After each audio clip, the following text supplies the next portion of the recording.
Sur le sujet, nous recevons le ministre des Sports, de la Jeunesse et de l'Emploi. Bonsoir, monsieur le ministre. Bonsoir, madame. Soyez les bienvenus. Merci. Alors, l'emblématique stade du 4 août ouvre ses portes demain, après 4 longues années de fermeture. À quoi le public sportif burkinabé doit s'attendre demain?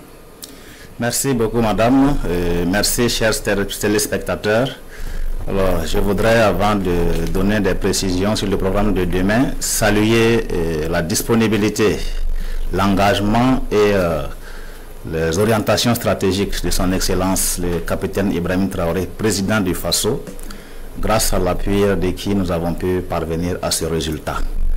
Alors, donc, je voudrais, pour caractériser son appui, citer le physicien Archimède lorsqu'il disait ceci: donnez-moi un point d'appui et un levier et je vous soulève à terre.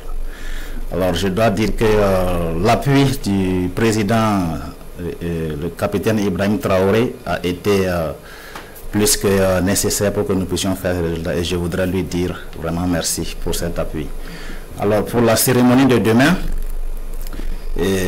il faut dire que tout commence par un cross populaire, parce que c'est une infrastructure longtemps attendue par le peuple. Donc il est offert cet espace-là à l'ensemble du peuple de pouvoir exprimer sa satisfaction. C'est à partir de 5h30, voilà, suivant un circuit en forme de boucle. Donc tout commence au stade du 4 août et se termine là-bas. Voilà, et après un circuit d'environ 4 km.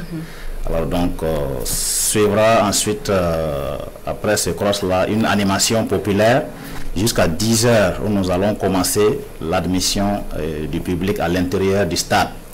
Voilà, jusqu'à l'après-midi où la cérémonie connaîtra son apothéose à partir de 15h avec l'arrivée de son Excellence le chef de l'État et un saut parachutiste, la présentation du nouveau maillot 2025 de notre 11 national. Voilà, et enfin un match de gala qui va opposer les forces de défense et de sécurité et les anciennes internationaux burkinabés et d'autres vedettes africaines qui sont voulues rejoindre à l'événement. Alors, un programme alléchant et c'est évident que chacun voudra être témoin de l'événement. Qu'est-ce qui est prévu pour faciliter l'accès au stade? Alors, effectivement, d'abord c'est un stade d'environ 30 000 places. Alors donc, il est impossible qu'on puisse avoir plus de 30 000 places assises. Alors donc, pour cela, pour une organisation réussie, nous avons mis en place des tickets d'accès, voilà, au stade, et des billets, plutôt des cartes d'invitation pour la tribune officielle. Donc, au total, plus de 26 500 cartes et billets ont été produits, voilà, et 1500 cartes d'invitation, voilà, pour pouvoir convier le public à ce stade-là.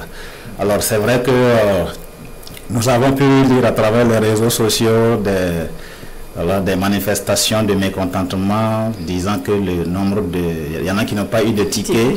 C'est vrai, nous comprenons que chacun aurait bien voulu être témoin de cet événement en direct, mais le nombre de places étant limité nous a contraints à ces conditions. Car cela ne tienne, voilà, car cela ne tienne, il est prévu la retransmission en direct de la cérémonie et notamment particulièrement au niveau de l'hippodrome. Alors il y aura l'installation d'écrans géants pour permettre aussi au public de pouvoir suivre.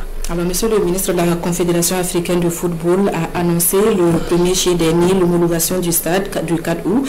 Que représente cette information pour vous? D'abord, vraiment, je dois dire que cette date du 1er juillet 2025 marque un tournant décisif dans l'histoire du monde sportif. Alors, parce que c'est à cette date que, après une inspection bien approfondie, la Confédération africaine du football a bien voulu nous délivrer le certificat d'homologation du stade du 4 août. Je crois que c'est un long parcours qui arrive enfin à son terme. Et donc, je crois que ça représente pour nous et pour l'ensemble du monde sportif burkinabé la souveraineté sportive retrouvée. Alors nous sommes évidemment avec sous le leadership de son excellence, le capitaine Ibrahim Traoré, en quête de souveraineté sur plusieurs plans. Le sport vient de marquer un tournant décisif.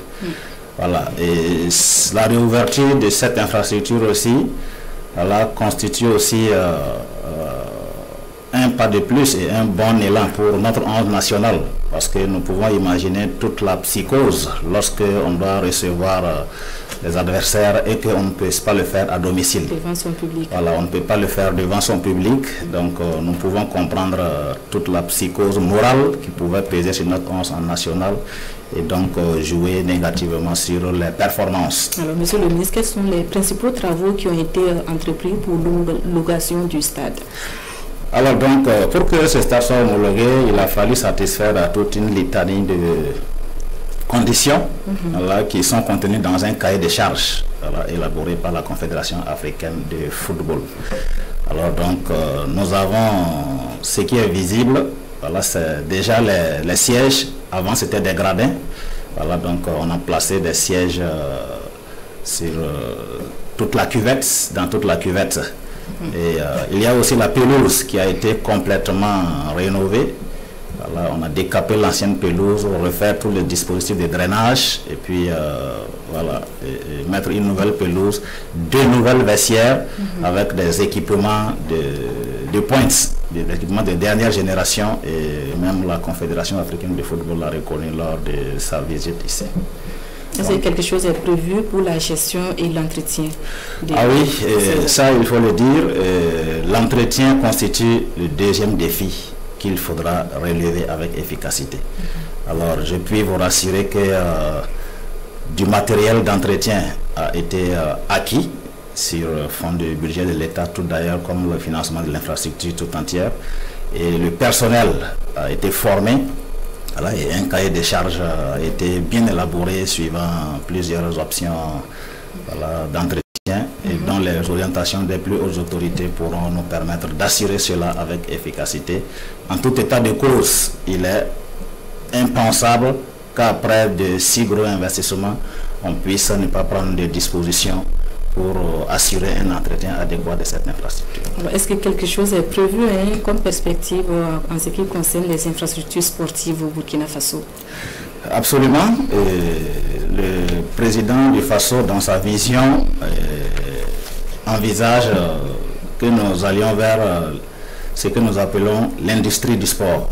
Alors, on ne saurait atteindre l'industrie du sport sans infrastructure sportive, puisque nous avons déjà les performances qui sont là, mais il manque l'espace d'expression de ces talents. Donc il y a bien sûr tout un programme de construction, de réhabilitation d'infrastructures sportives, et donc nous pensons déjà au stade de 15 000 places de Bobo qui est en chantier et qui avance très bien et pour lequel nous vous donnerons rendez-vous bientôt. Nous pensons également à des solutions de réaménagement des stades Sangoulé, la mise en œuvre de Bobo Dioulasso et Joseph Issoufou Konombo de Ouagadougou. Voilà, et bien aussi les infrastructures régionales. Nous avons un grand plan d'investissement en matière d'infrastructures de sport. Okay, monsieur le ministre, un dernier mot, nous sommes pratiquement au terme de cet entretien. Alors, donc, téléspectateurs. Voilà, à l'endroit des téléspectateurs, je dirais que cette infrastructure, après de si longues années d'attente, est aujourd'hui la nôtre. Nous en sommes tous fiers. Il nous appartient tous désormais d'œuvrer pour sa durabilité. Alors, dans chaque acte que nous posons, chaque action, chaque comportement que nous aurons à l'endroit de cette infrastructure doit compter pour son entretien. Alors, je lance l'appel à tout le public qui va se mobiliser demain d'observer les consignes des forces de défense et de sécurité et tout se passera bien. Et nous aurons une cérémonie aux couleurs qui va nous permettre de tourner définitivement la page de ce passé douloureux que nous avons connu avec cette infrastructure. Merci, monsieur le ministre, d'être passé sur notre plateau.